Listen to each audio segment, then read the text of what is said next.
Muita gente pensa que cirurgia oral é um ato de força. Mas, vamos combinar? É muito mais sobre engenharia e biomecânica. O que a gente vai fazer aqui é desinventar como cada instrumento, desde o bisturi até a agulha, é na verdade uma solução de design genial, pensada para interagir com a complexa biologia do corpo humano. Então, vamos começar a explorar essa mecânica. Olhando para essa mesa, pode ter certeza, nada aqui é por acaso. Cada textura, cada ângulo, tudo isso é resultado de séculos de aprendizado de física e biologia aplicadas.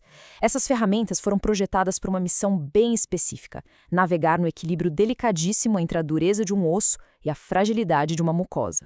E tudo, absolutamente tudo, começa com o ato mais fundamental de todos: a incisão, a engenharia do corte. É bem aqui, nesse primeiro toque, que a precisão de todo o procedimento é definida. A geometria da lâmina praticamente dita a sua função. Pensa assim: a lâmina número 15 é a faz-tudo, a mais versátil, perfeita para incisões em volta dos dentes. A número 11, com aquela ponta super afiada, é engenharia pura, feita para drenar abscessos com o mínimo de pressão. E a número 12, com aquele formato de gancho, ela é a solução para alcançar aqueles cantinhos difíceis lá no fundo da boca, sabe? Como a região da tuberosidade. Mas claro, precisão exige segurança. A montagem do bisturi segue um protocolo que não pode ser ignorado, justamente para evitar acidentes. A lâmina é sempre pega com porta-agulhas, nunca com os dedos. Aí você alinha com o cabo, desliza e espera pelo clique. Esse som metálico é o sinal verde, a confirmação de que a ferramenta está pronta e, mais importante, segura. Depois da incisão, o próximo passo é expor o osso. E isso nos leva a um exemplo brilhante de engenharia: o descolador Molt número 9. Ele tem uma ponta afiada para começar a separação do tecido. Logo depois, a ponta larga e arredondada entra em cena, levantando o periósteo, que é aquela camada vital para a cicatrização do osso, com uma delicadeza, como se estivesse abrindo um envelope. Rasgar o periósteo aqui é pedir para ter problema. Bom, com a incisão feita e o tecido descolado, o próximo desafio de engenharia aparece: como garantir uma boa visibilidade e, ao mesmo tempo, proteger os tecidos que estão em volta? Porque, sem enxergar direito, precisão é impossível. E para isso, existem as pinças. Só que cuidado, nem todas são iguais. O que a gente vê aqui são dois designs que resolvem problemas completamente opostos. Uma foi feita para estabilizar o tecido com delicadeza, a outra para agarrar um tecido que vai ser removido e não soltar de jeito nenhum.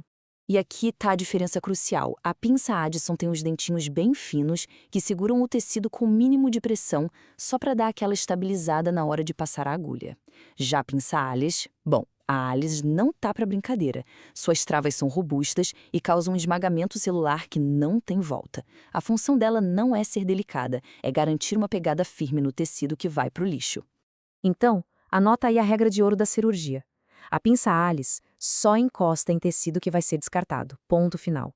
Usar essa pinça num retalho que precisa cicatrizar bem é causar um dano que muitas vezes o corpo não consegue reparar. Vamos para o próximo desafio: remover o osso. Aqui, a engenharia nos apresenta um balanço super delicado entre força, precisão e segurança. E escolher a ferramenta errada pode trazer consequências bem sérias. Então, a pergunta que fica é: qual é a melhor ferramenta para fazer esse trabalho? E a resposta, como quase sempre em engenharia, é: depende do que você quer fazer. Esse quadro ajuda a gente a entender as opções. A pinça goiva dá um controle tátil incrível, permitindo remover o osso em pequenas mordidas, sentindo o que está acontecendo. A broca cirúrgica é a campeã de eficiência e precisão, mas vem com riscos: o superaquecimento do osso e um outro problema chamado enfisema. Já o martelo e cinzel é a técnica mais clássica, hoje usada em casos bem específicos e que exige um controle absurdo do profissional. E falando na broca, o design da peça de mão cirúrgica é um ponto crítico. Ela precisa de muito torque, muita força para cortar osso sem travar. Precisa também de irrigação o tempo todo para não esquentar. Mas o detalhe mais importante de todos é a saída de ar. Ela tem que ser para trás, longe do campo cirúrgico. E o motivo disso é um alerta seríssimo.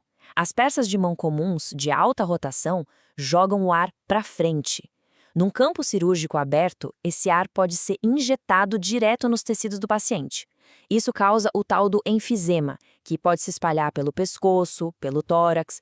É uma complicação perigosa e, o mais importante, totalmente evitável se for usado o equipamento certo. Bom, a gente corta tecido, mexe no osso, é claro que o sangramento vai acontecer. E controlar a hemorragia também é um problema de engenharia. Na maioria das vezes, uma boa pressão resolve. Mas quando um vaso maior é atingido, a gente precisa de uma ferramenta específica. E essa é a pinça hemostática. O grande truque de design dela é essa catraca, a cremalheira no cabo. Ela permite pensar um vaso sanguíneo e travar a pinça naquela posição. Isso libera as mãos do cirurgião para poder cuidar do problema de vez. E ela é bem versátil, viu? Além de estancar sangramento, serve para limpar tecido de granulação de um alvéolo depois de uma extração ou para pegar aquele fragmentozinho de raiz que ficou para trás. Mas atenção máxima a esse ponto, que já nos leva para a fase final do procedimento. Ela não foi feita para suturar. E agora, vamos para o fechamento. Suturar é um ato de precisão máxima, e a mecânica por trás da escolha da ferramenta correta é o que vai garantir que a cicatrização seja um sucesso. Se a gente olhar rápido, uma pinça hemostática e um porta-agulhas parecem quase a mesma coisa. Mas o segredo da engenharia está todo nas pontas. Se olharmos bem de perto as ranhuras de cada uma, vamos notar uma diferença que parece sutil, mas que é fundamental. E a explicação é pura física. A pinça hemostática tem estrias paralelas, retinhas. Elas simplesmente não conseguem segurar uma agulha de aço que é cilíndrica. A agulha vai girar, vai escorregar. Já o porta-agulhas tem ranhuras cruzadas, achuradas. Esse design cria múltiplos pontos de atrito e garante uma tração máxima, uma pegada firme. Tentar suturar com uma hemostática não é só ineficaz, é perigoso. E a técnica correta tem que acompanhar a precisão da ferramenta. A pegada ideal é com o polegar e o anelar nos anéis, para ter controle máximo. A agulha é presa a uns 2/3 da distância da ponta, na parte mais forte dela. E o movimento final não é de empurrar a agulha, mas sim de girar o pulso, conduzindo a agulha pelo tecido, seguindo a curvatura dela. É pura biomecânica em ação.